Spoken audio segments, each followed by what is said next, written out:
안녕하세요. 성경적 상담TV의 윤성주 목사입니다. 최근에 차별금지법에 대한 영상을 올리고 있습니다. 올리고 싶지 않은데 이상하게 마음이 갑니다. 그동안 차별금지법을 마음으로만 반대했습니다. 그런데 지금은 행동으로 반대하고 있습니다. 안타까운 소식이 하나 있습니다. 제가 얼마 전에 차별금지법, 목회자들과 성도들은 침묵하지 말라는 영상을 올렸습니다. 그런데 그 영상이 유튜브 정책과 맞지 않다고 하여 강제 삭제 당했습니다.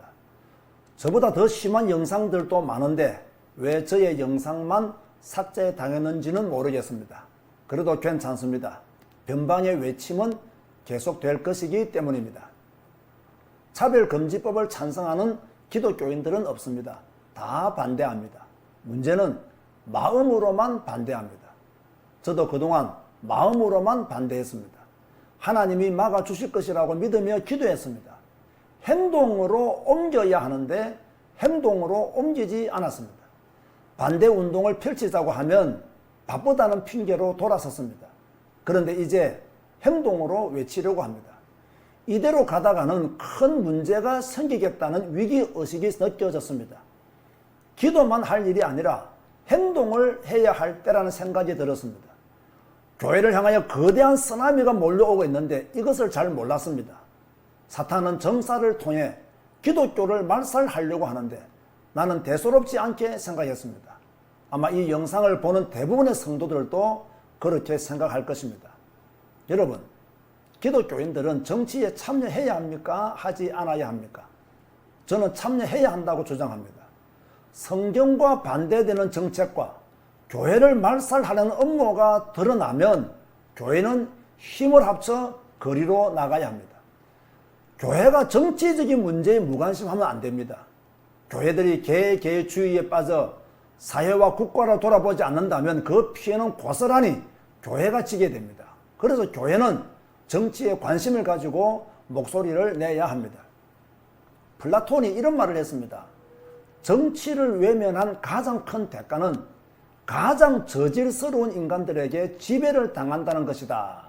맞는 말입니다. 교회가 정치에 무관심하면 가장 저질스러운 인간들에게 지배를 당합니다. 성도들도 정치에 관심을 가져야 합니다. 정치에 무관심하면 역차별 당하는 일이 발생합니다. 그러므로 성도와 교회는 정치가 어디로 흘러가는지를 알아야 하며 하나님의 말씀과 반대되는 것을 결정하려고 하면 막아야 합니다. 그래야 교회를 지킬 수 있습니다. 2020년은 한국교회가 힘을 합쳐 막아야 할 법이 있습니다. 차별금지법입니다. 정의당이 2020년 차별금지법 추진 특별위원회 위원장으로 김조광수 씨를 임명했습니다. 왜 임명했겠습니까? 통과시키려고 임명했습니다. 차별금지법은 정의당 당론입니다. 올해 총선에서 교섭단체가 되면 제1호 법안으로 차별금지법을 발의할 것이라고 했습니다. 아주 무서운 일을 행동으로 옮기려고 만반의 준비를 다 하고 있습니다. 그런데 기독교인들은 어떻게 하고 있습니까? 설마라고 말합니다. 동성애자들이 몇 명이나 된다고 그렇게 되겠느냐라고 말합니다. 정의당 어석이 몇 석인데 그것을 할 수 있겠느냐고 말합니다. 아닙니다. 지금 정신 차려야 합니다. 지금 막아야 합니다. 지금 우리의 목소리를 내야 합니다. 그렇지 않으면 한국교회의 엄청난 위기가 2020년도에 시작될 수 있습니다. 차별금지법은 2001년 네덜란드에서 제일 먼저 통과시켰습니다. 그 후로 영국이 2010년도에 통과시켰습니다. 차별금지법이 통과된 이후에 영국에는 어떤 일이 일어났을까요? 병원에 근무하는 동성애 간호사가 기독교인 간호사에게 동성애에 대한 의견을 물었습니다. 기독교인 간호사는 나는 당신과 동성애자들을 정죄하지 않습니다. 다만 성경에서는 동성애가 죄라고 말씀하고 있으며 나 역시 그렇게 생각하고 있습니다. 라고 대답했다가 해고당했습니다. 크리스티나 썸머스라는 정치인은 결혼은 남녀 사이에서 일어나는 것이다 라고 했다가 소속 정당인 녹색당에서 출당을 당했습니다. 기독교 입양단체가 남녀 동성 커플에게 아기를 입양해 주지 않는다는 이유로 그 단체가 해산을 당했습니다. 테레사 데이비스 공무원은 동성 커플의 혼인신고를 받아주지 않았다는 이유로 해고당했습니다. 사라 엠버이라는 보육교사는 아이들에게 게이 커플 이야기가 담긴 동화책을 읽어주지 않았다고 하는 이유로 해고당했습니다. 어떤 학부모는 아이들에게 동성애에 대한 교육을 시키려면 부모에게 통보해 달라고 했습니다. 그랬더니 학교 선생님이 그 부모를 고소하여 밤에 체포되어 감옥에 갔습니다. 리차드 페이지라는 판사는 아이가 남자 동성 커플이 아닌 건강한 부모 밑에서 자라야 한다고 말했다가 최고 법원으로부터 재교육 명령을 받았습니다. 어느 한 타가소는 아이들에게 동성애를 가르치지 않고 기독교적 시각을 감염시켰다는 이유로 허가 취소 경고를 받았습니다. 목사님은 거리에서 전도하다가 경찰에게 끌려갔습니다. 여러분 잘 들으세요. 차별금지법이 통과되면 대한민국에서도 이런 일이 일어납니다. 아니 더 잔인하게 일어날 것입니다. 마이클 나지르 알리라는 사람은 이런 말을 했습니다. 기독교인들은 이제 신앙으로 인해 직장에서 해고되고 전문가 집단에서 제명되고 대중적 인기를 잃는 등의 대가를 치르고 있다. 이러한 고용의 기회나 공공의 영역에서 활동할 권리의 제한은 박해의 시작을 의미한다라고 말했습니다. 100% 맞는 말입니다.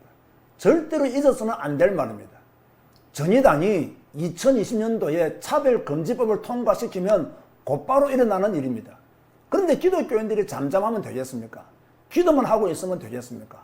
물론 기도해야 합니다. 그러나 행동도 해야 합니다. 사랑하는 성도 여러분, 차별금지법에서 말하는 성적 지향은 이성애, 동성애, 양성애 등을 말합니다. 2019년 3월 법안에 의하면 차별금지법을 어기면 3년 이하의 징역 또는 3천만 원 이하의 벌금에 처한다고 되어 있습니다. 무서운 법입니다. 교회를 말살하려는 법입니다. 성경 위에 헌법을 두어서 교회를 억압하려는 법입니다. 이미 영국교회와 호주교회, 미국교회가 차별금지법으로 무너졌습니다. 이제 사탄은 대한민국 기독교인들을 적폐로 삼고 공격하려고 합니다. 이때 교회는 무엇을 해야 하겠습니까? 기도만 해야 하겠습니까? 우리는 복음만 전하면 된다고 외쳐야 되겠습니까? 아닙니다. 복음을 가로막는 법이 통과되는 이 시점에 우리가 해야 할 일은 기도하면서 차별금지법을 반대하는 행동을 해야 하는 것입니다. 하나님의 사람들이 성경의 권위에 도전하는 법이 만들어지고 있는데 가만히 있으면 되겠습니까? 차별금지법을 통해 박해를 받는 일이 일어날 것인데 그리스도의 군사들이 가만히 있으면 되겠습니까? 이제 십자가 군병들이 나서야 합니다. 침묵하면 안 됩니다. 적극적으로 반대하여 대한민국을 지키고 교회를 지키고 우리의 후대를 지켜야 합니다. 이것이 오늘 영상을 찍는 목적입니다. 오늘 영상도 언제 강제 삭제 당할는지 모르겠습니다. 강제 삭제 당하기 전에 많은 분들이 보시고 공유해 주시면 좋겠습니다. 구독과 좋아요를 눌러주시면 더 좋은 내용으로 찾아뵙겠습니다. 감사합니다.